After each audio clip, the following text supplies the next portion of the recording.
Okay, welcome back to another episode. Really excited for today's topic. And I know that our listeners are going to get so much out of this, the mysteries of marketing with Sydney Ford. So Sydney, thank you so much for being here today and making time for us. Absolutely. And Sydney is a marketing coach specifically serving wedding vendors. So perfect. You have a perfect audience here. So Sydney, how about you tell us a little bit about how you even got into this niche of working with wedding vendors? Because we're kind of a weird crowd. So Well, I'm also part of a weird crowd, so it's a perfect fit. I actually started working as like a bridal consultant when I was in college. And that was so long ago that I had applied to a Craigslist job posting when that was wow. a weird thing. Yeah. So I was just in college. I would not recommend applying for any job postings you find on Craigslist now, but and a woman I knew locally, or I didn't know her, she had posted on this and said she was opening up a bridal shop. And I was like, that obviously as a college student, that sounded amazing. I've always been really creative. I loved watching Say Yes to the Dress, all that kind of stuff. So because it's the same experience, obviously. Yeah, exactly. Right. Yeah, I learned. But I'm sure, like, as a college student, you're like, this is exactly how it's going to be. I will be the next Randy. Of course, I literally thought that. I actually met Randy years later, and that was like, oh my gosh, wow. Yeah. But so I worked there as a bridal consultant all through college, and then when I graduated from college, I moved and just found another job doing that. And then, as I'm sure a lot of people in the wedding industry do, I kind of was the younger creative one that worked there. And so social media just became my job. That was like my thing to do. And I really love it. I felt like I have always been super creative and love creating things, but like it gave my creativity more of a purpose to be able to connect with brides in a super fun way like that. And then, like I shared with you, I found out from a friend, like about a virtual assistant. And I was like, well, what's that? That's really cool. And so then I started just doing, admin tasks essentially for wedding professionals that I had been connected with through where I worked. And then now it has evolved into something that I never thought it would. And that's teaching people how to market their wedding business. That's so cool. I love hearing stories like this because I love how like independent businesses always start like from the first step, you know what I mean? So it's like, you knew that you connected with obviously the wedding industry because you worked at a bridal shop and you knew the lingo and you understood the clientele. And then just one opportunity after another presented itself. And that is just so cool. So you've been, and then you you were in the classroom for a while as a teacher because we bonded over that, teachers unite. Teachers, I won't go into it. We have to bond over the things we went through, but that's actually what I went to school for. And I literally always wanted to be a teacher. But the reality of being a teacher today is very different than I was when I was in third grade and wanted to be a teacher. And totally. But you're still teaching. I think that's so cool is you still have those skills. Like you're just applying them to adults and with a different, course or like subject is the social media. And this is not just social media marketing, but marketing in general, I think is such a mystery for so many. And it can feel really overwhelming because you think, okay, I didn't go to school for business and marketing. So who am I to know anything? I think a lot of us seamstresses, I'm not speaking for everyone, but a lot of us have started as like, hobby sewists or home sewists. And we're kind of like, okay, scrappy, like putting everything together. So every nugget that you give us today will be totally appreciated. So how can you give us a brief synopsis of how marketing is used in 2022? And I'm sure you've even seen a big change in how it's used, the past 10 years since you've been in this business. So take it away. So like you said, marketing can be so confusing because there's so many, it's like there's social media, there's email, there's website, and like it can get very overwhelming when you think I should do marketing. Like, what does that even mean? And when I talk about what marketing is, in my opinion, it is really the way you portray how somebody's life experience or what their life could look like with your product or service. That's how I like to put it. A lot of people would say that again. That was really, really good.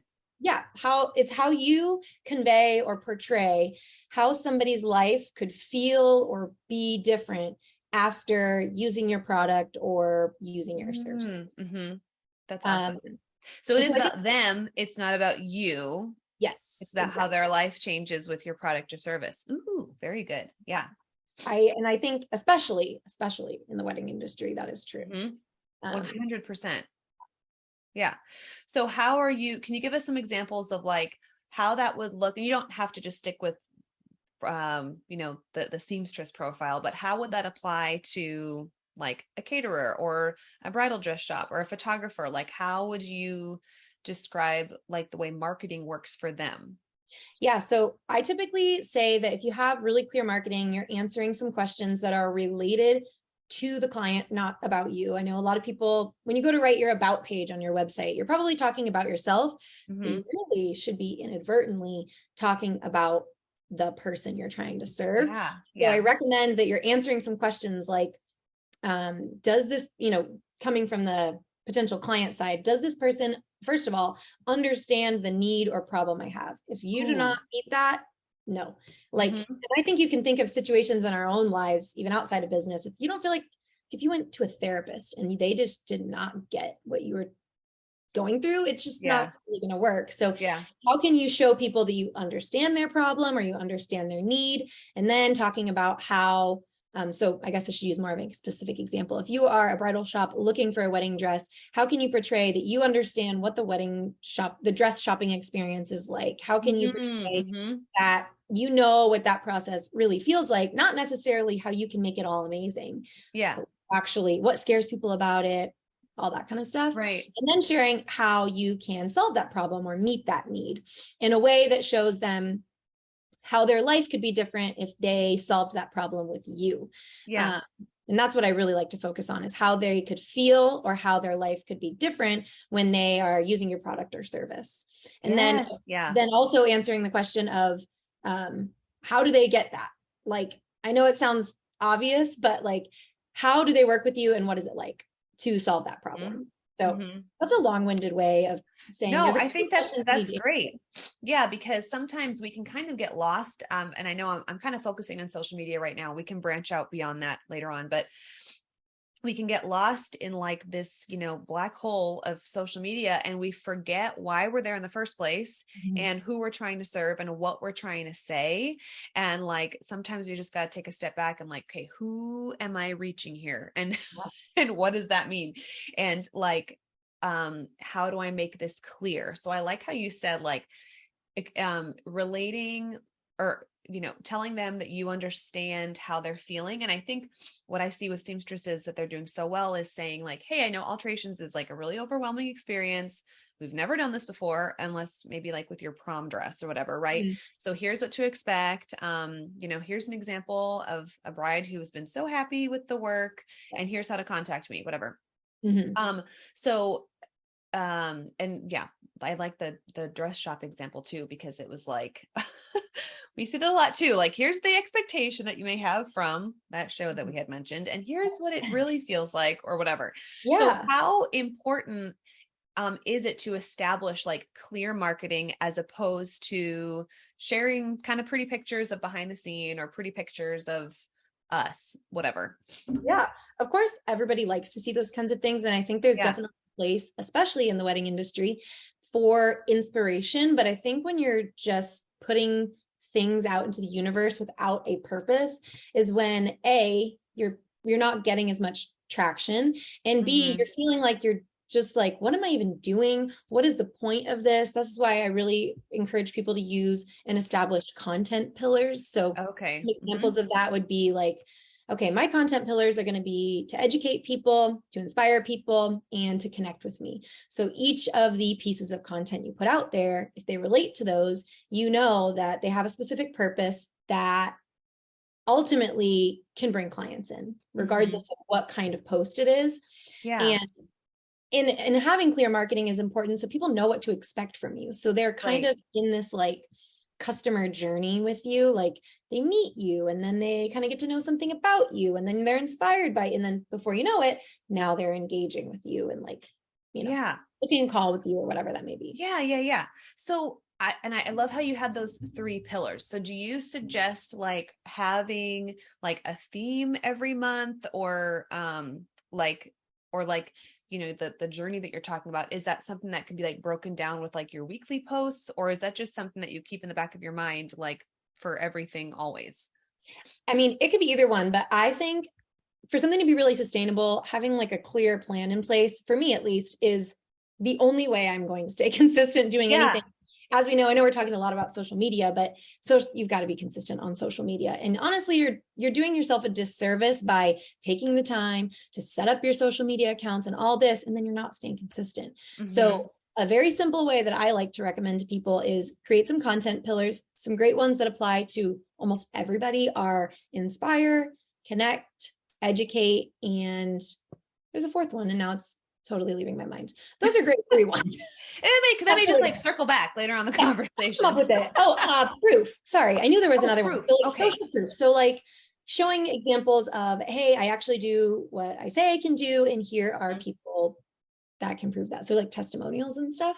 Yeah. But I like to use those 4. Those are just really great across the board. And then, like you said, I do this with my own content. Each month, maybe I come up with like a broad overarching topic, and then each week dive into that. And a great way to do that is, for example, if you have a blog or a podcast, something that's a little bit larger form, you could record this podcast now and create 3 Instagram posts of it, a blog, and talk about it on your stories. And that's kind of keeps things all encompassing, keeps things consistent, and it's easier for you to have like a roadmap of what you're talking about.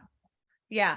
And I think the way that we can kind of translate that is, say if, seamstress has a huge, like, resizing job, which is kind of like a really time consuming job. Like a bride gets a size 20, she needs it to be like a size 10 or whatever. Yeah. And that could be like, you could introduce the dress like as is, maybe behind the scenes, what you're working on. And then your audience kind of follows you through the end of the month until you've like finished the process. And you can go through like what the pricing looks like, what your hours look like, what your, work behind the scenes look like, or whatever. If your client is up for it, like they can be part of the reels or whatever as well. But I love that idea of having, because I think also that would draw your audience in to want to be a part of the process, and like, oh, that's how they're doing it in real time, and can't wait to see the finished product or whatever. That is so cool. And it's almost like, well, I feel really dumb now. I'm like, it's almost like free advertising, but it is. It's like a really great way of using this free resource, more than just like, hey, here's like my one post, that is not connected to anything else, right? Yeah. That could be really fun. And that doesn't have to be your entire content for the month, but just having that story, that is really cool. Like you're doing it anyway. Yeah. So there's no fee to be on Instagram. So it's really an underutilized resource because it can be so overwhelming, and like, especially these days, the amount of reels that people see about like, do this on social media. And it's like information overload. I'd rather just not even touch it. But it really doesn't have to be that complicated and that dreadful. It can be fun. Yeah. So maybe for listeners getting started with this idea of having a long-term, even though maybe it's a month, a long-term vision with what you're posting. You could have a theme of like, a drastic resize, or restyling grandma's dress, or help me, fix this hem. I mean, things that can be really simple to us, but to brides, it's like, how are you going to raise my lace hem, can be like mind-boggling. So it's exactly like, you can still take them through that journey, is like things that are, really simple to us. But one of my girlfriends, Melissa, she just posted a reel, and it was so funny because I was like, I could not stop watching it. And I'm like, I literally do this every day, but I'm like, I couldn't. And it was a fast motion of her working through a whole gown from start to finish. And it was like all the time that goes into it. Like, here's, she was working alone in her studio. And so then her brides could see like, that's genius. Yeah. And it's like, this is what your money's paying for, is like, and it was like a minute-long reel. I literally watched the whole thing. And I know her brides do too, but that is so smart. And that could be added to like, add some like before pictures, or even just a picture of the bride, like in her everyday clothes, like just maybe a selfie with your client or something, like, hey, we're about to start the journey. And then make a couple reels about it, and then you have pictures of her looking beautiful on her wedding day. So shout out to Melissa. That was a great idea. It is a great idea. Atelier. Yeah. It's hard for brides to like visualize that process sometimes. I think so too. Explain it. It can be difficult to like, this is what it will look like, or this is how this will happen. This is how long it takes. Here it is. Look at this video. This is exactly what it says. Exactly. This is why, and I love that. Like, this is why your bill looks like this. You know what I'm saying? Sure.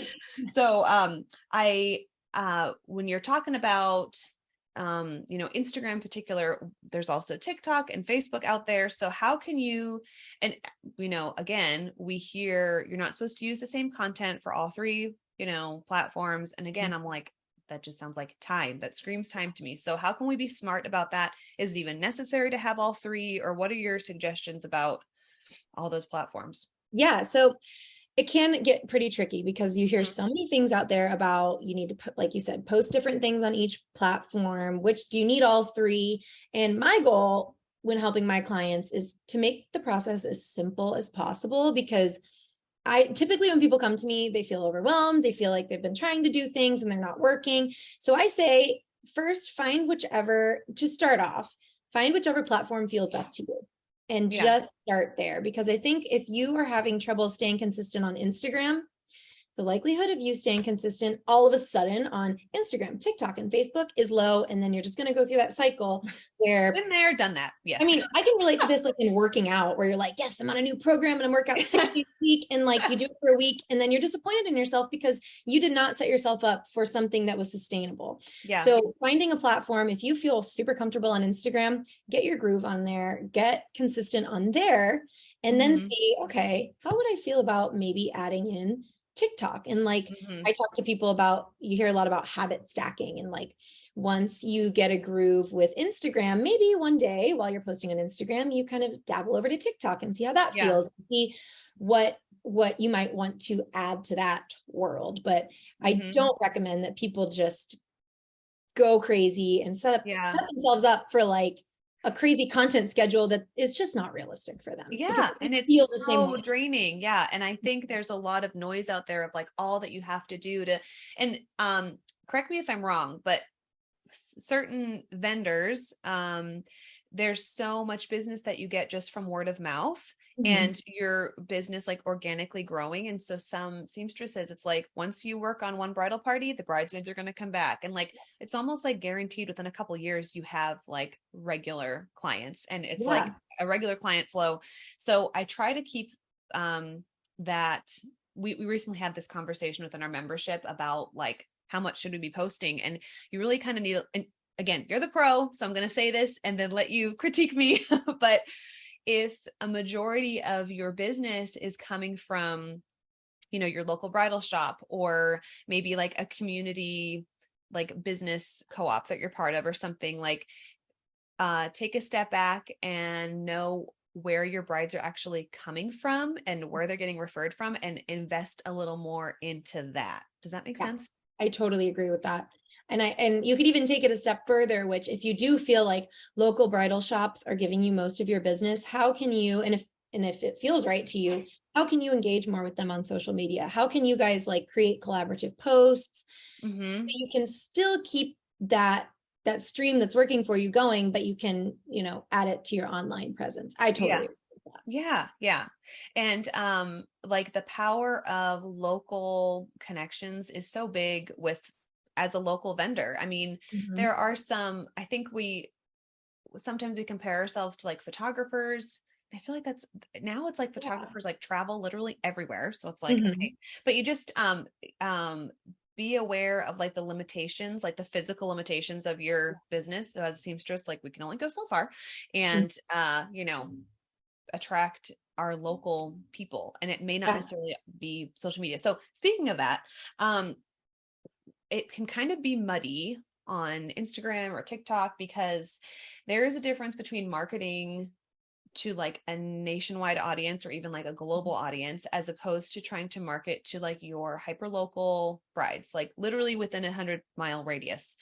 So how would you differentiate that? And how could we do that by getting away from social media? Even like, how would marketing away from social media look? Yeah. So I deal with this a lot with my clients who are like, I want to go viral. I want to get 1 million views on something. And I often urge people for that not to be their goal, because A, it's not very likely to happen if we're just being honest. Yeah. And B, you could have 1 million people view your reel or your TikTok or whatever, but how many of those people are actually going to work with you because they live near you? Like, exactly. It's not always realistic, and it mostly is not going to generate revenue that you're looking for. So yes. Yep. And like you shared this earlier, I recommend connecting with local wedding vendors and creating really strong relationships with them, so that when their clients are looking for somebody, they're local to you. So if they're local to that, if that bride is working with said wedding planner, for example, they're probably going to be in your same location. And that's a great way to get more reach with word of mouth. And when I say creating connections, I don't mean just like liking their stuff on Instagram, but like go meet them, go to events that they're holding, and like, creating those kind of connections where they feel like you're an obvious person to recommend for them. And then outside of social media, like going to local events, having local events of your own. I know that you have done that, and I think that's awesome. To really just like connect with people in a way where they can come, they can meet you and get a feel for who you are, because in the wedding industry, a lot of people are going to hire you because they like vibe with you. They feel like they can chat with you, like they feel really comfortable with you, and that's a great opportunity. Events are a great opportunity for them to kind of preview you as a person. Yeah, exactly. And I've been in situations where I've had like difficult conversations with brides, or just like situations, and being able to reach out to their other wedding vendors and be like, hey, did you pick up on this vibe with this bride? And they're like, oh yeah. I mean, they can help you navigate that a lot. Exactly. Yes. And then, but I wouldn't do that to somebody who I don't know. I only ask like my trusted vendor friends, you know what I mean? Because they know my heart. They know that I'm just like, hey, how do I respond to this email? It totally caught me off guard. And I want to like, I can't really hear her voice. So then my vendor pals will be like, oh yeah, been there, done that. They sent me the same email or whatever, so it's just like super invaluable. So we get, I'm kind of shifting gears here, but when we have inquiries coming in, from brides, we get their email addresses. So how could we use those? I'm kind of putting in a spot because we haven't talked about this, but like, how do we utilize this list of email addresses that we have now without coming across like scammy, but how can we serve our brides with their email addresses? I'll say it that way. Yeah. So you make a good point. How can you use those email addresses without seeming like I only email you when there's like a sale, or like I want something from you? Because you never want it to feel like, hey, here's me and here's everything I can give you, and just like me. So I recommend utilizing those email addresses, getting some kind of email marketing platform. One of my favorites is Flowdesk. They have like the most beautiful templates in there. Flowdesk. Yes. Oh, see, we haven't even talked about it. I did not know that. Flowdesk is my favorite. I've used so many different email marketing platforms, and it is user-friendly and it's so beautiful. And I recommend having like a monthly newsletter. Monthly is not too over the top. And it's a way to share personal things. It's a way to share business things. And it's a way to stay top of mind, so that when you are like, oh, by the way, I have this sale happening, or maybe a sale isn't a great example. When you have something salesy to share, it's not coming across like she only sends emails when she wants something from me, or it's like monetary situation. Right. I love when I get email newsletters that are like really personable. Hey, here's like some tidbits going on in my life. Here's a book I read that could really help you out in your journey. And here's some things going on with our business. So it feels all encompassing and still utilizing that list. We a recent podcast episode, we were just talking about this too, and how we're just different from like seamstresses are different than like retail sellers or whatever, or other like wedding professionals, I feel like, so that we can offer what we call, I can't think of the name of it, ways to raise our ticket, add-ons. So introducing your brides to add-ons before they even come into your shop. So it's saying, okay, I offer custom veils, or, hey, have you considered, dress preservation services, or have you considered a custom garter? And these can be kind of sprinkled in within like little emails about yourself. But that kind of primes the pump a little bit. And this is, again, once your brides are already pre-booked with you, ready to go. And you can also use that as an opportunity for them to get to know you better before like, they even come to your studio. Like, oh, I know her because like she sent pictures of her chickens. That's yes, what I like to do. Great. I love it. I love her chicken. Or whatever. And then it creates this special relationship before they even come in the door. It does take a little bit of time, but there is a way, especially on Flowdesk is great with this, to create, like, you can have 4 or 5 preset emails that can be sent out every other week or whatever. So yeah, the email thing, that's just a great resource because we already have their emails, but it's like, how do we use them, while still being respectful? So yeah, that's a nice little nugget that isn't social media related. So if like email is more your jam, that might be the thing for you. So if a listener wants to get serious about their strategies, because we've been talking a lot about like social media strategies and like email marketing and all that stuff, how do they even get started? Like, it can kind of feel overwhelming. Like, okay, I'm going to be a marketing boss and take my business to the next level. So what are like actionable steps they can take, like literally this week, to get the ball rolling? Yeah. So I recommend starting off with those content pillars. And if you feel like you don't know what kind of content pillars are, a great way to find that out, or like find out what people want to know you, or what they want to know from you, is utilizing like Instagram polls. When you make a story post, you can have a poll in there like, hey, what are you guys interested in hearing about? Or something along those lines, to kind of get some feedback. Or I even like to chat with former clients about like, what did you feel like you learned a lot from working with me, or what were some of your biggest takeaways when working with me? And then you can kind of use some of that information to structure these content pillars that you want to create. And then after you've got those pillars, looking at who are the kinds of people that you typically work with, and like, how can you speak to them? It doesn't need to be, you can take it super far and like start looking at your Instagram analytics. But if we're talking about more simple ways to be serious about your strategy, just kind of taking a moment to reflect on the types of people that you have worked with, and most importantly, people that you have loved working with, because ideally you want to attract more of those kinds of people. And then using those content pillars, and then the information you have about the kind of people you want to attract, and creating posts that feel true to you. So I think a lot of people worry about, how can I write a caption that is like 100% perfect on Instagram? And I don't even think that exists. I think if you feel like you're being true to yourself, and I have like a little simple formula I like to recommend, and I think it's an acronym that is HIT, and HIC, a hook, insight, and a call to action. And using that has helped a lot of my clients just kind of stop staring at a blinking cursor. Like, and you know what you're going to post about. So say you're going to post about a resizing situation. That is kind of your insight. So how can you start off your post by drawing people in? I know when I at least see a lot of things about using a hook on Instagram that are very clickbaity and like, I don't love. And it doesn't have to be like that. It could be very simple, something that is just interesting to somebody right off the bat when they're reading it. And then after you say, can you believe this dress was once a size 20?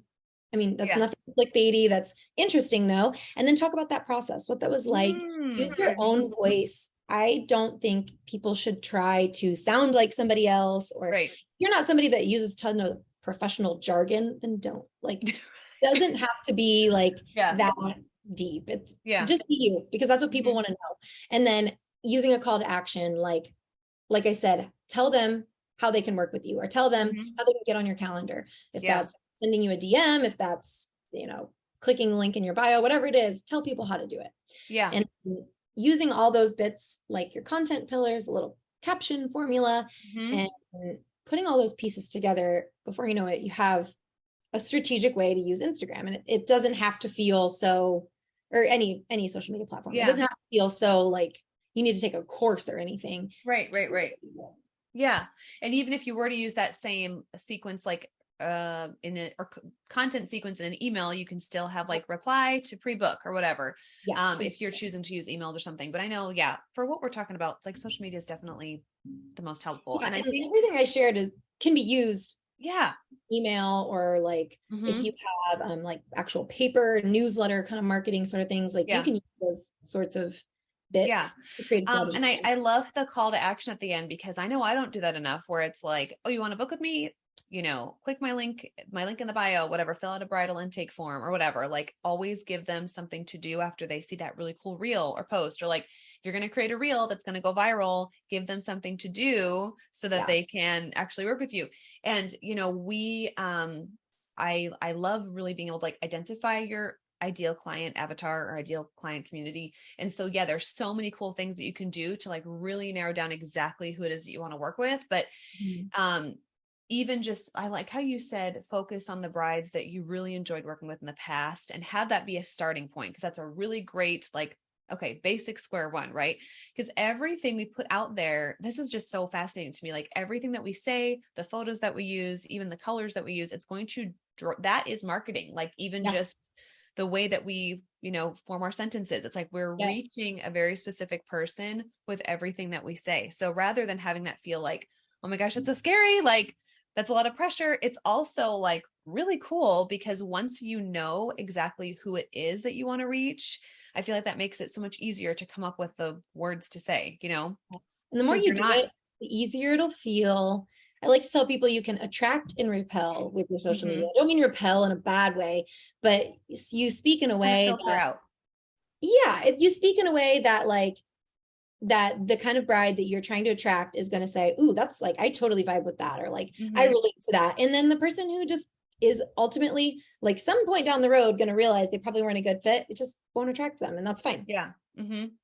How important is it to have like an established like branding before you start marketing? I feel like those things we hear it as being like hand in hand, branding and marketing. And it's like, what if you don't really know what your color schemes are, or how can, like, I think that might be something that holds people back. Like, I don't even really know what my brand colors are. Like, should that hold people back, or how can you kind of get started with that without that being scary? Yeah, I do not think it should hold you back. Obviously, when you've got more clients and you're like bigger, suppose, it is good to have a clear colors and logo and all that stuff. But I do not think identifiers. I don't think it should be a roadblock for you to like speak to the kind of people you want to work with, because you could decide, okay, I'm going to be a marketing boss lady and I want to do these colors and I want to have this logo. And then you kind of find your marketing groove and you realize, actually, maybe that wasn't really what I should be going for. And honestly, sometimes can be good to kind of feel it out and then decide. I mean, I've changed my like colors and logo a billion times because I get all excited and I'm like, ooh, I love this new font and like whatever. But it's because I haven't like, you got to feel it out first. You have to like see what 100%. Your likes and more importantly, what you like. So I don't ever think that branding should be a roadblock for you. And I think I recently have gone through this, because like when I even first started, when I changed like our podcast content. Okay, well, when I first started the podcast and the content was for brides, that was a totally different thing. And then I'm like, okay, now I'm switching for seamstresses. And then I switched my colors and my font, blah, blah, blah. And it was all like DIY, and the same thing with like the membership site is like, okay. And now it's like totally brand new. Everything is like new and professional. And it's like, professional meaning I'm not doing it. I have a professional who's doing it way better than I ever did it.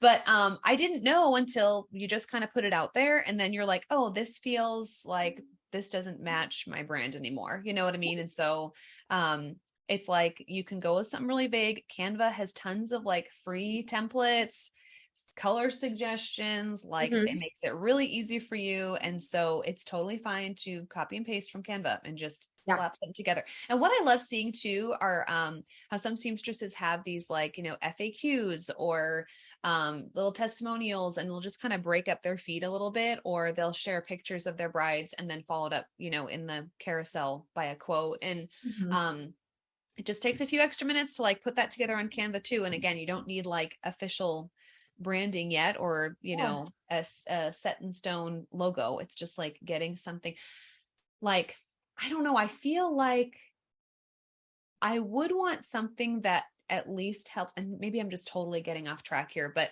something that at least when people see my posts or my colors, they can associate with me. Yeah. Am I overthinking it though? No, I totally agree with that. I feel the same way. And I think a Mhm. lot of people feel like that when they think about like, I want my grid to look a certain way. Yeah.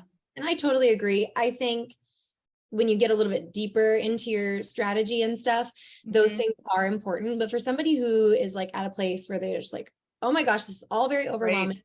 And I can't even do anything until I have like a brand board and like all this Yeah. stuff. I don't think that's necessary. And I think Yeah. you make a Yeah. good point. Like, if that is feels like, oh my gosh, I really need to have a logo before I can even do anything, then make a logo on Canva, have some fun with it, because Mhm. you don't know what you don't know until you've tried it. If Yes. you try a Yeah. logo, you'll either know if you like it and it fits you, or you'll find out that it doesn't work for you. And Yeah. those are valuable pieces of Yeah, information. exactly. It's so funny. I journal everything. Like I love journaling and I love reading journals from like years ago because it's just amazing because then you're like, oh my gosh, I was literally there. So I had this is kind of when Canva like first became a thing and somebody was like, oh, you should check out Canva because they have all these free everything, before you even have to pay for the upgrade.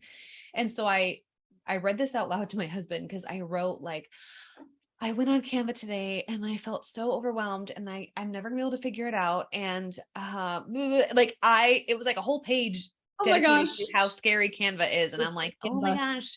So I understand how that can feel like super overwhelming, but the more that you kind of like, okay, experiment a little bit and have fun, Yeah, it play can around. be a fun experience of like, ooh, and then you kind of notice, oh, what's clicking with people? What resonates more? Like, how am I getting more engagement?